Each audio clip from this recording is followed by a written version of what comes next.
Hi everyone and welcome to Booktube. My name is Rachel and today I'm going to be sharing tips on how to start a Booktube channel. So recently I hit my 1 year mark of being on Booktube and I did the Booktube anniversary tag recently. I will put that video down below if you'd like to see it.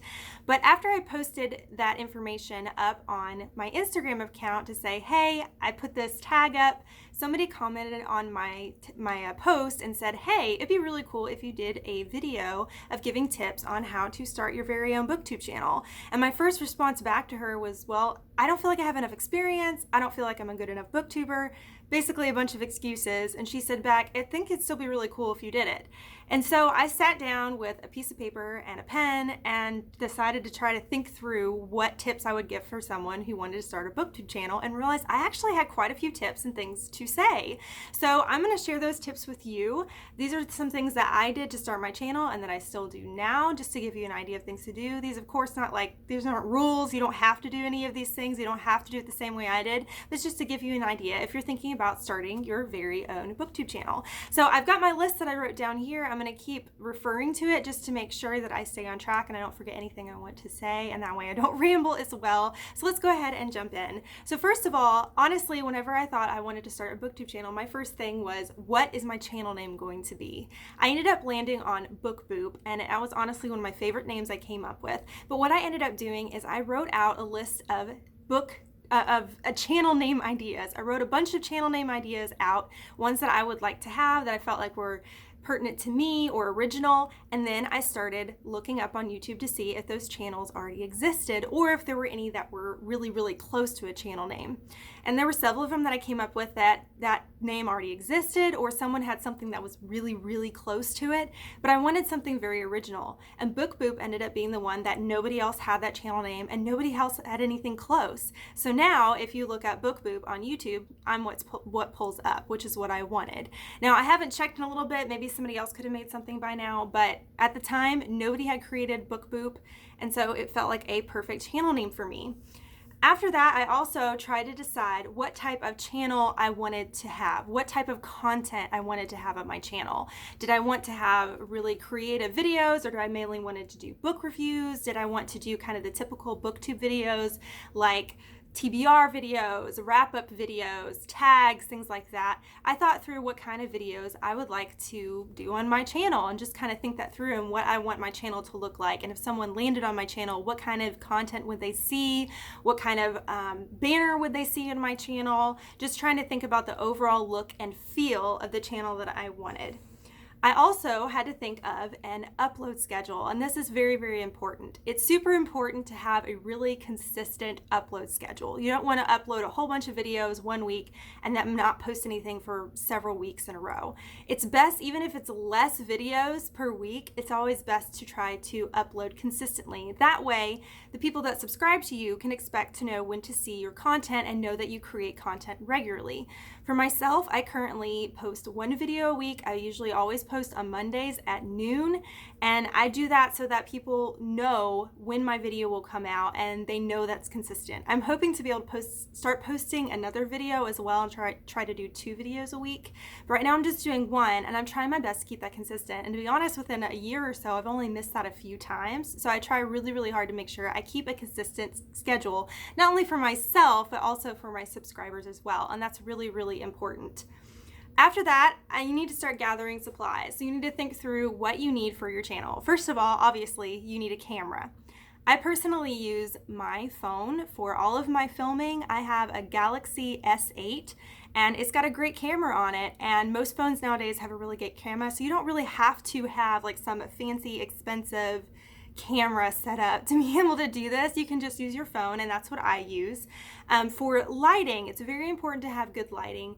You can use a natural light. You can film near a window or something like that, but if you really want to be able to film whatever time of day you want, the type of equipment I have, I bought myself a couple of clip-on shop lights. They're real cheap. I got them at like Home Depot or Lowe's. I'll put a link down below of something similar to what I bought or the same thing I bought. I just bought these big metal clamp-on shop lights. I think each of them were like less than $10 a piece, maybe $15 max or something like that. And then I got some light bulbs to put in them that are supposed to have like a daylight feel to them. They're not like yellowish or anything. I think they're more of a blue light, but they're supposed to imitate daylight. So I've got those, and I just clip them on the back of a music stand, but you could clip them on, you could clip them on a chair or whatever and point them wherever you need to be to do your videos, and that way you can have the lighting you need at any time of the day. So you don't have to buy like a fancy ring light or like a softbox light or any of that stuff. Eventually, if you want to, that's great, but I just have really simple, cheap equipment, and so you don't have to spend a whole lot of money or any money at all, honestly, if you already happen to have a shop light available to you. I also bought myself a tripod. I just bought myself a cheapo tripod from Amazon. I believe it's the Amazon brand. I will link that down below as well. And then I also bought a clip for my phone that can attach to the top of that tripod. And I also bought that from Amazon. It was super, super cheap. I'll post that down below as well if you want to take a look at that. But that's pretty much it. Then after that, you got to think about apps. There are 2 apps that I use regularly on my phone to help me along with my filming. One of them is the YouTube Studio app. It is made by YouTube, and it basically allows me to be able to post my thumbnail on there, to make edits within the video, like the description for the video, the tags for the video, all that kind of stuff. I'm able to respond to comments on there as well, which you could also can do in the YouTube app. But I have the YouTube Studio app on there, and that helps me be able to do a lot of stuff on my phone. I'm able to upload the video straight from my phone to YouTube, which is great. And I also have another app that is super important and is amazing, and I will link that down below as well. It's called Pixel Lab. And that's what I use to create my thumbnail. So I'm able to take a picture on my phone, and then I'm able to put that picture into Pixel Lab, and you can already size it to what is a YouTube thumbnail. You can make tons of edits. There's lots and lots of different fonts and different things that you can do. You can add all sorts of stuff and make these really, really nice looking thumbnails. At least I think mine look halfway decent, and I really love using Pixel Lab because then I don't have to get out some like fancy software in my computer to try to edit the thumbnail. I'm able to do it on my phone, which is great. So I'm able to edit and do it really quickly, and everything I do, I'm able to do on my phone very easily, which is great. That's what I wanted, so that if I wanted to film when I wasn't at home, I'd be able to have my phone with me. I could film, I could upload the video, I could make the thumbnail, do all the stuff on my phone, and that way I could be mobile with it and not have to have a whole bunch of equipment, which is great. The other thing, which unfortunately I can't give a lot of advice with this, but if you would like to, also maybe look into getting some editing software. Some computers I know, like Macs, and I think even on Windows, like I think a lot of things have like some basic editing software on computers. So, and I think you can actually get some apps that do some editing as well. You could do on your phone. Personally, I don't do any edits on my video, which you may be able to tell, maybe not. I don't know. I tend to blather on enough that it's not noticeable, but I don't make any edits. But if you're the kind of person that really, really wants to be able to edit their videos, edit out some maybe just some spots in your videos that are a little bit awkward, or there's certain parts you want to edit out, or you just want to make some really fun edits, you may want to look into getting some editing software. Unfortunately, I don't have any suggestions for editing software necessarily, since I don't really use any, but you may want to look into that, and you can probably find some other videos out there that will tell you what some editing software you could use that's possibly even free, because there's some free software out there as well. I do know that. Okay, so once you have all that lined up, you figured out your channel name, you figured out what kind of content you want to do, you figured out what kind of upload schedule you want to have, and you've lined up your equipment.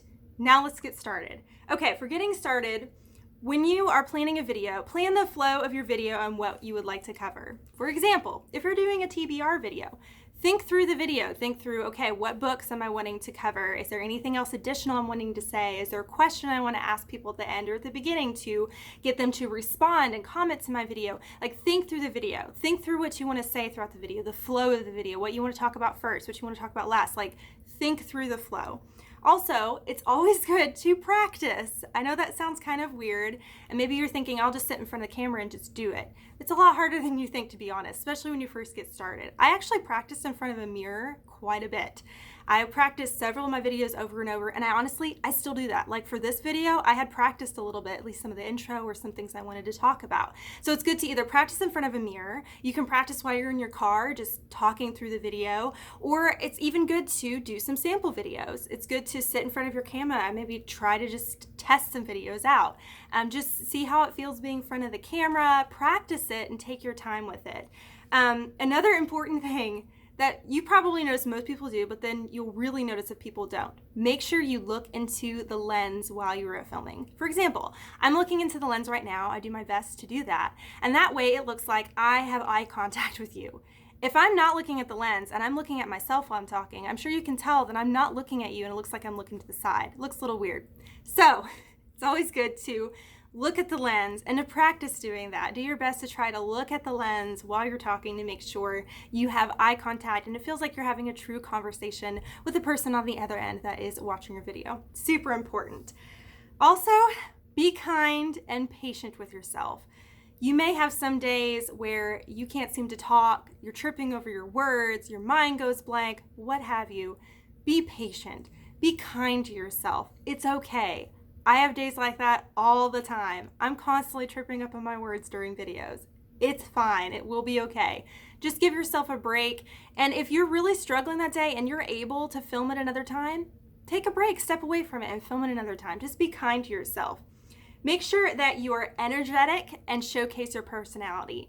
Honestly, not necessarily that you have to be bubbly, but just make sure that you put a lot of energy behind what you're talking about. And if it's something that you love to talk about, if you're creating a booktube channel, you obviously love books. And if you're talking about books, you should have some excitement and some energy behind it. So show how much you love what you're talking about and showcase your personality. Show off who you are. If you're more of a goofy person, be goofy. If you, I don't know, if you have like really deep insights into things or you feel like you do, then try to be as deep as possible. Like just try to show your personality and what you can contribute to BookTube. And don't worry about trying to put on a face or try to be something you're not. Just try your best to be who you are and be energetic about it. People will find that contagious. Also, just post already. If you're filming a bunch of videos and you are a perfectionist, I struggle with this as well. If you're a perfectionist, you're like, oh, that tiny little thing's bugging me, or this little thing's bugging me, or just post already. It's okay. Just get started. Just start posting. You'll feel so much better. People on BookTube, so far I have noticed, are very kind, very forgiving, very sweet. They're amazing people. It's an amazing community. So really just start posting. It's okay. Now, one of the things that probably I looked up the absolute most when I started my BookTube channel, I worried a lot about analytics. I worried about the amount of views that I was getting, the amount of subscribers I was getting, the amount of likes I was getting, what have you. I try my best not to worry about that stuff now because that stuff will consume you and overwhelm your life. Seriously, it will just consume you and you'll be obsessed with it. Just let it go. Do your best to let it go. But if you want to know how to grow your channel, honestly, there are 2 ways to do that. Number 1, comment on videos. Be a part of the community. So watch videos, comment on them, but don't spam. That's the number 1 thing. Do not spam. Do not put a comment on there and say, hey, come and check out my channel. Like, contribute to the conversation, contribute to whatever's being talked about in the video that you've watched, or comment on some other people's comments on the bottom. Like, contribute to the conversation and people will see you. People will get to know you and will check you out. So don't spam, but make sure that you comment. Try to be involved in the community as much as you can. That's honestly the best way to kind of market yourself and to market your channel and to let people know that you're there. So it's always best to just comment as much as you can. Be a part of the community. The other thing too is to be active on other forms of social media. And you don't have to be active on all of them. I'm only active on one other than YouTube. I have an Instagram account, and I'm not like a huge bookstagrammer. I'm not really good at taking pictures, that kind of thing. But on that Instagram account, I use that to post to let people know when I posted a new video, and also I use it to be able to be a part of the Bookstagram community, so to make sure that I'm liking people's photos, commenting on people's photos, and that way from that type of venue, they're able to find my channel because I put that on there, the link to my channel or whatever my newest video is or that kind of thing. So I make sure that at least I'm on Instagram quite a bit as well to try to kind of help market myself for Booktube or for YouTube. So, and that's the only other one I use. Sorry, I don't use Twitter or Facebook or anything like that. If you're really into Twitter or if you're really into Facebook or if there's other types of social media you're into and maybe you're already present there, then start using that. I did create a separate Instagram account for my Booktube channel, so it's not my personal account, just so it's straight up just Booktube and BookBoop.